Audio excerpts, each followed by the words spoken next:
Bismillah ar-Rahman ar-Rahim. Alhamdulillahi Rabbil Alameen. Wassalatu wassalam ala Rasulih al-Karim. Amma ba'd.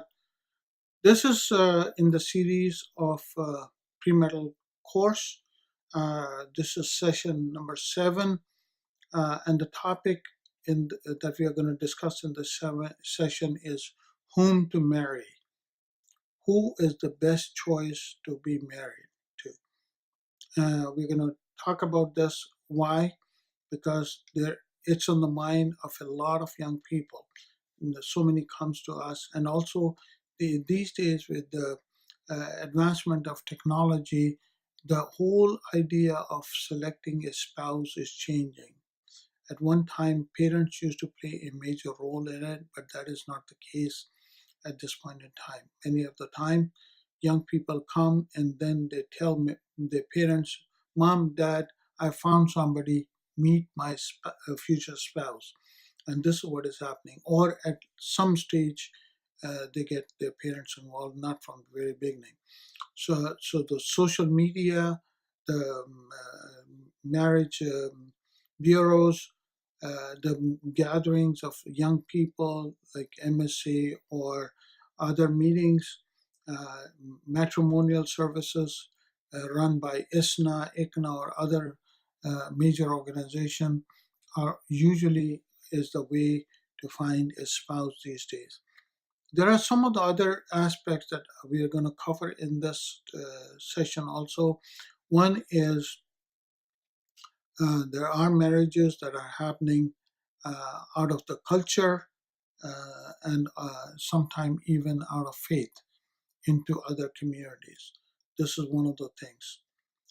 The second aspect, which is worrisome for us and many of the scholars, is the delay in marriage. Many of the young people are choosing to delay marriage, and we are going to talk about the reasons for it and whether they are justified or not.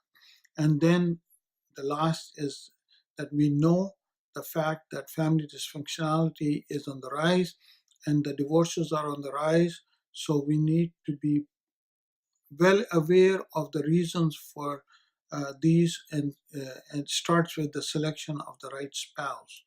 So, inshallah, we'll talk about a little bit on the delay of marriage.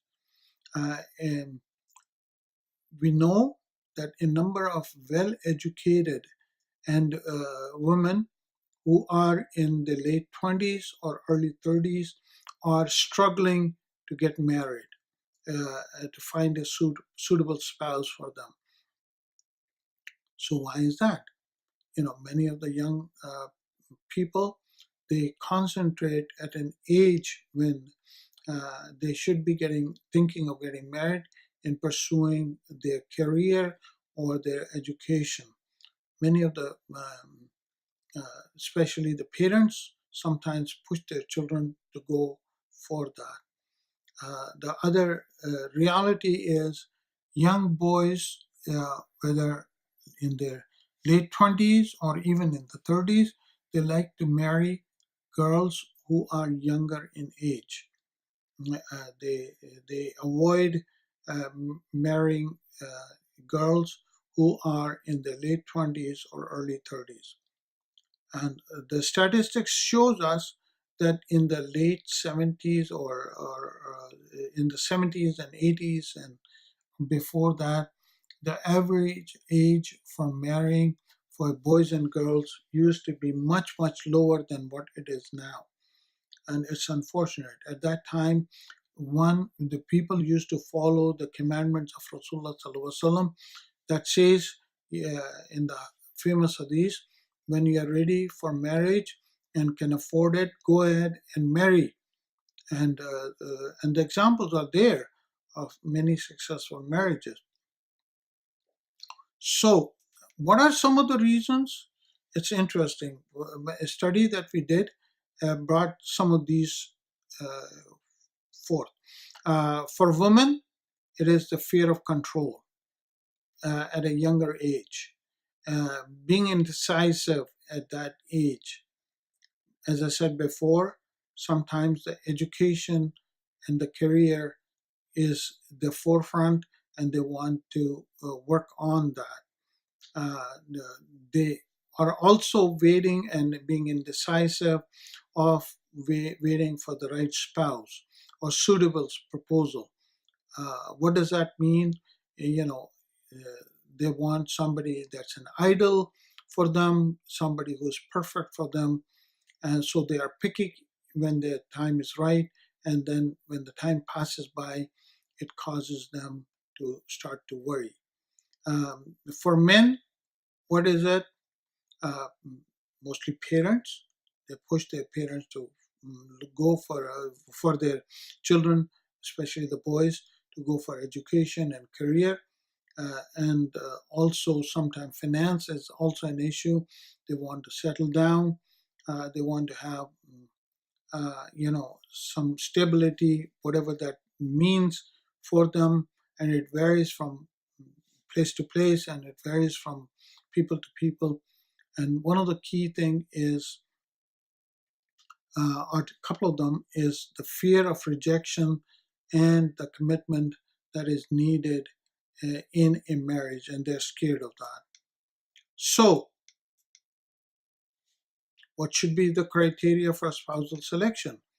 Our Sheikh Noor Abdullah, Allah be pleased with him, he is a imam and also a member of the North American Fiqh Council. He says marriage is a commitment and relationship that starts in this world, in this dunya, and should continue in the akhirah and in paradise together. What a profound statement, mashallah, may Allah bless him.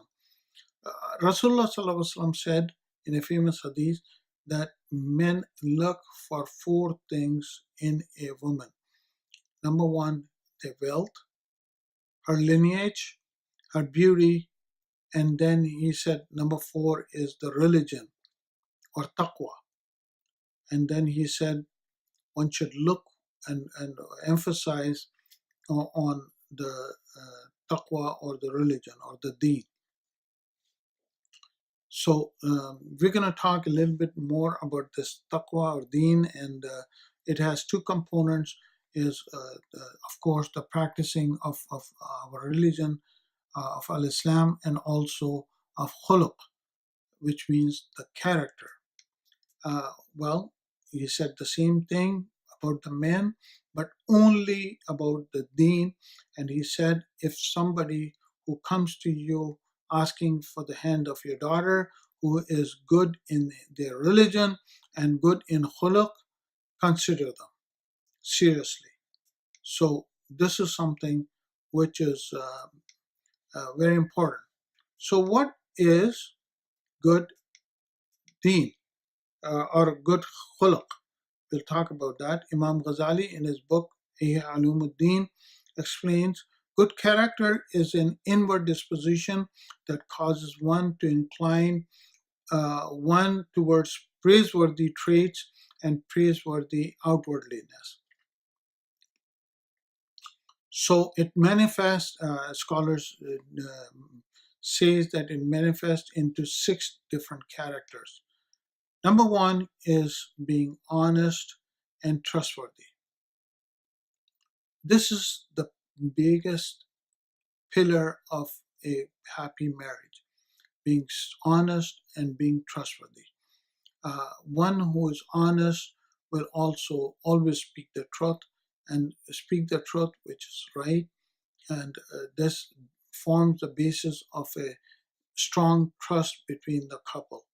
This is one of the most important things that we encourage our young people to work on. Small lies or small, sometimes people have the habit of saying small things and they say, we were just joking. Well, they should reconsider, because this is something which is not the characteristic of a good person, of a good character. Second thing, fulfilling the rights of each other. This is such an important aspect, but how would you fulfill the right if you don't even know what the rights are? Many of the young couple who come to us for premarital counseling or even marriage counseling, when we question them, Do you know the right of husband or the right of a wife? And they do not know, or they just know only some of them, only part of them. So it's very important for young people to educate themselves. The third thing is being cheerful and have a very positive attitude. This is so critical, so important to have a smiling face. Rasulullah Sallallahu Alaihi Wasallam used to be very cheerful, very happy person. He used to make other people happy, even those who were there, who would, be his enemies or who would try to harm him. He would even be cheerful and happy with them. We have so many stories about Rasulullah Sallallahu Alaihi Wasallam. The fourth aspect of having a good character is responding to good with good. This is such an important aspect in married life, to learn to say thank you, learn to say I love you, learn to say positive thing, learn to appreciate others, learn to appreciate the work that the husband and the wife are doing for each other. And on the opposite also is our Deen teaches us to be positive, respond anything which is negative with something which is positive, which is much better. So I strongly suggest that we invest in them. And then the last part of it is, which is also just as important, the sixth point is avoid harming anyone. I mean anyone. We all know that domestic violence is on the rise. We all know that it's a big issue, not only in the community at large, but also in our own Muslim community. And I request and I suggest that we look at our spouse, our future spouse, with those characters. However, having said that, how do you find out? How do you know that the spouse that you're choosing have these characters? Usually people do not ask about these things. So that's where we come in as premarital counselors. When people come to us for premarital education, we ask them specific questions that at least start a dialogue about anger, about their habits, about what their choices are, about what they like and what they dislike, what are their expectations, and hundreds of other things that are important to live a happy married life. So my request is for young people to not to delay unnecessarily when you're ready to get married.